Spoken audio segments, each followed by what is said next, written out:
there was a lot of things that I was not in agreement with. Yeah. But I was just trying to be textbook wife. You know what I mean? I'm going to go along with your ideas and stuff like that. And I didn't want to, in my mind, I was thinking about you. You know, I was saying, you know, I don't want to make you feel like I'm always coming against what you're doing, whatever.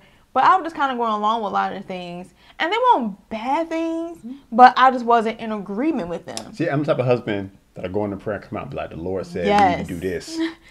And look, it's kind of hard, you know, if you're trying to be a good wife, to say, you know, I don't think the Lord told you that. I think you maybe have missed that one. And it's kind like, of difficult to say I'm going to tell you you know? right now, I almost got to the point when we first got married that I used to hate it when he would come home from work or from his prayer time, whatever, and he was telling me, the Lord said, he'd be like, the Lord said one more thing. One more thing, God. And it was like, well, why the Lord ain't speaking to me about this? Like, why am I not feeling this? So, you know, me, like I said, trying to be textbook wife and wanting him to be the head of the household. And I just believe that, you know, God speaks to him differently. And maybe God does speak to you differently about things.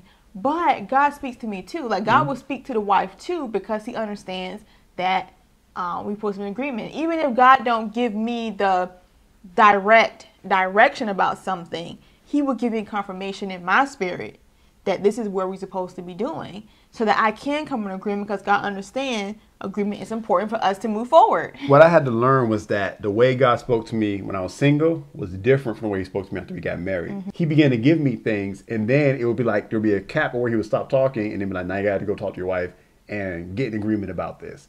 Like, there's not, I've gotten so much better at it now. There's some things that he'll talk to me about that I won't bring up immediately. I'll just keep meditating it until he gives me a fuller picture. Because I would get like the first step of something, then I'll go to her about it. Let's do this. And scare me.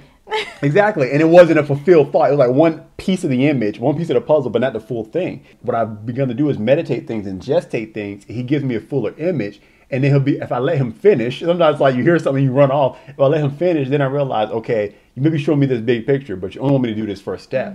And a lot of times, I would say 100% of the time, he's not going to give me the entire thing, because what would she be here for if she wasn't supposed to be contributing to this? And that's one thing you got to understand. God's going to speak to both of you. And so you got to communicate about the things that God's talking to you about, not from a standpoint of the Lord told me to do this and you better do it with me, but from a standpoint of, I think this is what I'm hearing from God. Tell me what you think about that. What do you see? Because you got to practice communicating with your spouse as if you're both God-hearing people. You got to practice that. And if you have a spouse who's kind of lagging behind and hearing from God, that'll actually grow them up, because you'll begin to challenge them to have a relationship with God so they can contribute to it. So you're not the one just running the bus all day.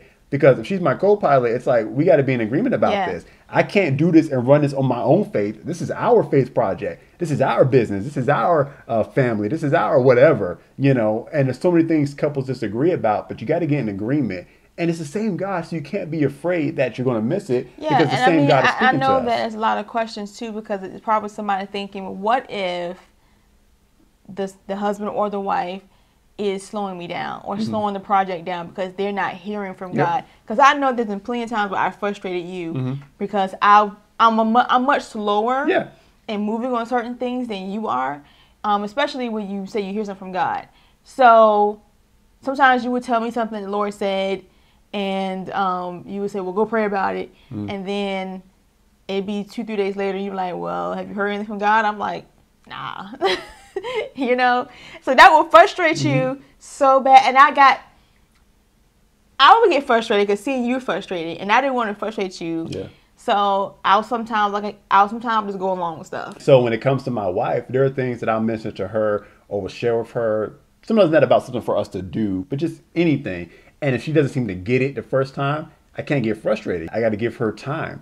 And I've got to trust God enough to know that we're not going to miss anything. Exactly. We're tithers, and it says in the Bible that tithers, that your vine will not cast its fruit before its time in the field, which means that you will never be too early or too late for anything that God has for you. So I've got to trust. He hooked us up. He orchestrated this thing. He knows the timing. So I can't be afraid that, if she doesn't get it, I just know how to do that. I'll try to push it and get her to see something, explain it 50 million ways, and it would just frustrate the situation. It would be an argument about something spiritual because I'm trying to push it instead of just letting God speak to her.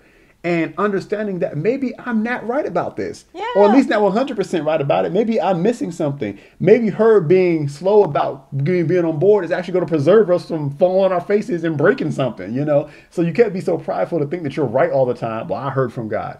Look. There's something called submission. Submission protects you because it keeps you from making mistakes because you think you heard something from God and you move too fast. You got to have somebody you're submitted to who could tell you, hold up, no, let me tweak this. You're missing it a little bit. And the moment you think that you got it all by yourself and you can hear from God solo and never be corrected by anybody, it's the moment you're in deception and you will lose.